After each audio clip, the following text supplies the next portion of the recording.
The next aspect of the New Testament we must explore is that of New Testament theology. We use this phrase to refer to what we're doing when, reading the New Testament from a historical point of view, we try to draw its major theological emphases together into a coherent statement which can then address different and subsequent generations. As we attempt this task, several questions emerge. Should we focus on historical description of what the first Christians believed, or should we try to rearrange the material in other ways? Is the historical Jesus himself part of New Testament theology, or merely, as some have thought, its presupposition? Should we proceed corpus by corpus, for instance, taking Pauline corpus as a whole and then the Johannine corpus as a whole, and so on, or by tracing theological themes across and through the canon? Should we try to deal with the books in the order in which they were written, even if we were able to be clear about that? And how are we to find unity, a single theological perspective, when there is so much apparent diversity in the New Testament writings? And should we then attempt to find a canon within the canon, a focal point, a single theme, as many interpreters have done? Or would it be wrong thereby to elevate one theme and marginalize others? These are all questions which haunt the study of New Testament theology, but that shouldn't stop us pursuing it. Because first, if the New Testament is in some sense authoritative, as all Christian churches have always basically claimed, then this authority has often been deemed to lie in the theology the New Testament contains.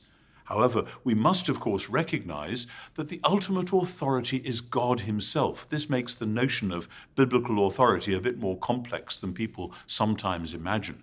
God the Creator is the ultimate authority, but if we believe that God has revealed himself in Jesus, then Jesus is the one who now holds all this authority. After all, at the end of Matthew's Gospel, the risen Jesus did not tell his disciples that all authority would be invested in the books they were going to go and write. He claimed that authority for himself. And yet, Jesus' authority is then made manifest in the New Testament message as that which testifies about him and on his behalf. So, knowing that, we have to wrestle with what this message is about, how it works, and what its demands might be for the followers of Jesus.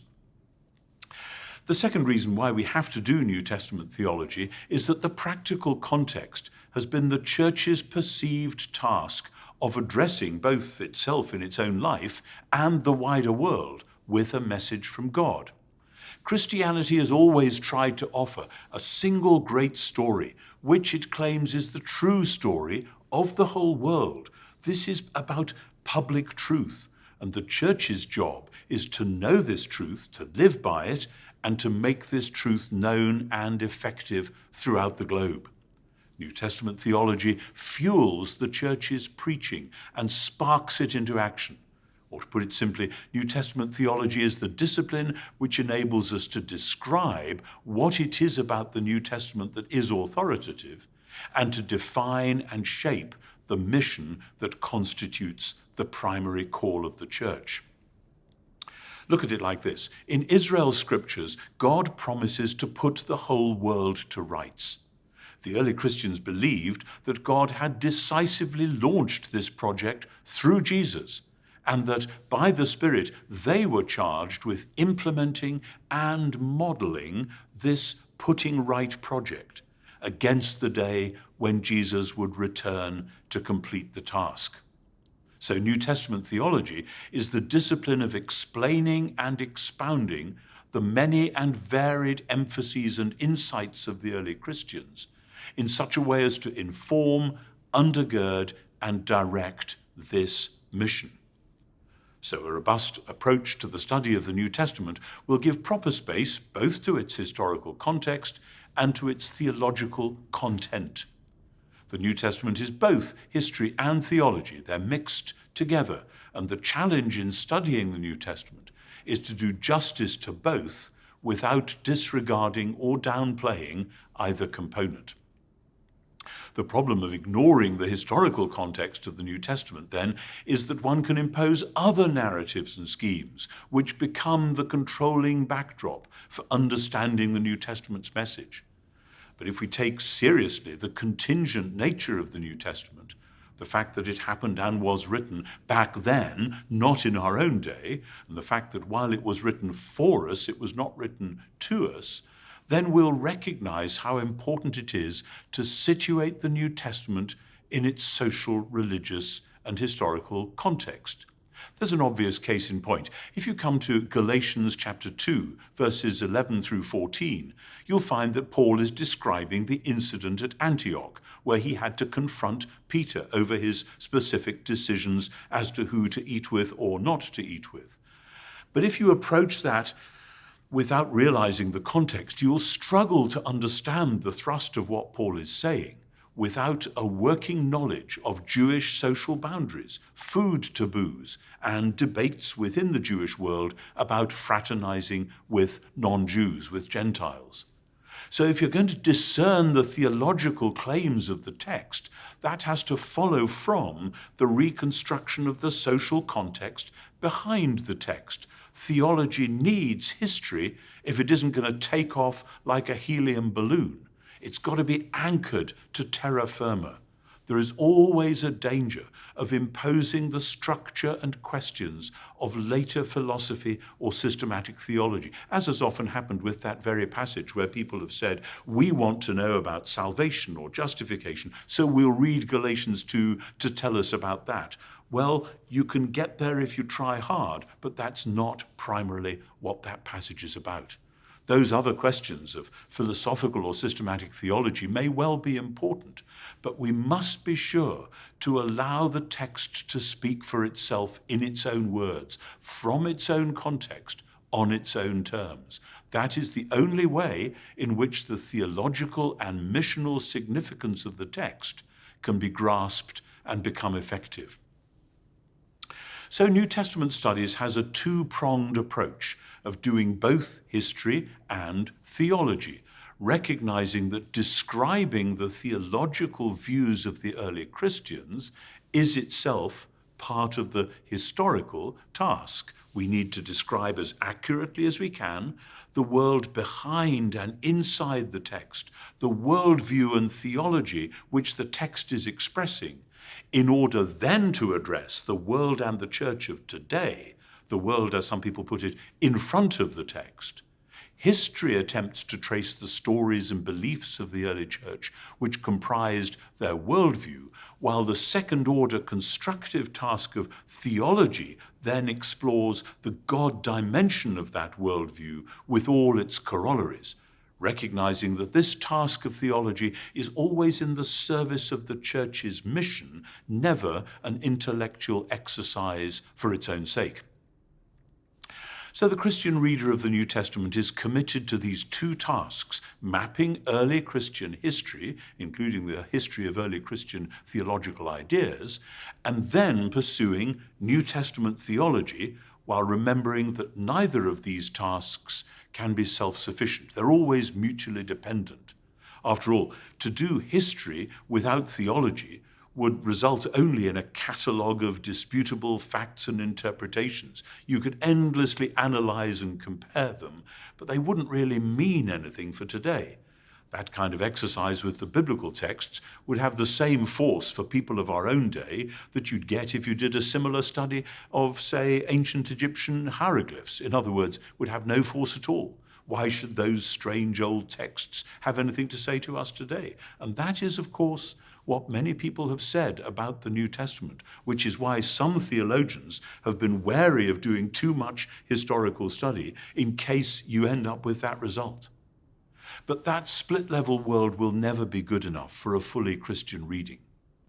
On the other hand, to do theology without history would be to cut off our beliefs and ethics from the Jesus-focused revelation of God, from what God has revealed in the mud and mire of real human existence.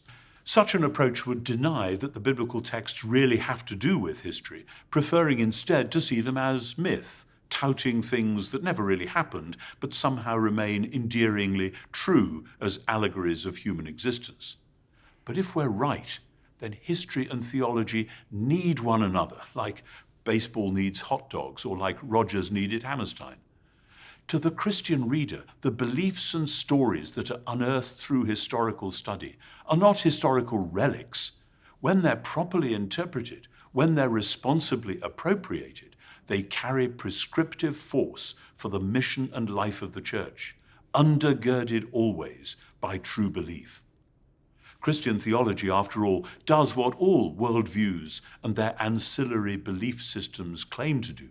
It describes the reality at the heart of the universe. Or, more specifically, it describes the way in which God's new reality, the new creation launched in Jesus, which is designed to transform the present world, has come to birth and challenges the old realities of corruption and evil and death itself. And it describes this new reality in such a way as to summon readers to live within it. New Testament theology then plots the story that explains who we are, where we are, what time it is, what's wrong, what's the solution, and what we should be doing. This is how the church is to live under the authority of this story.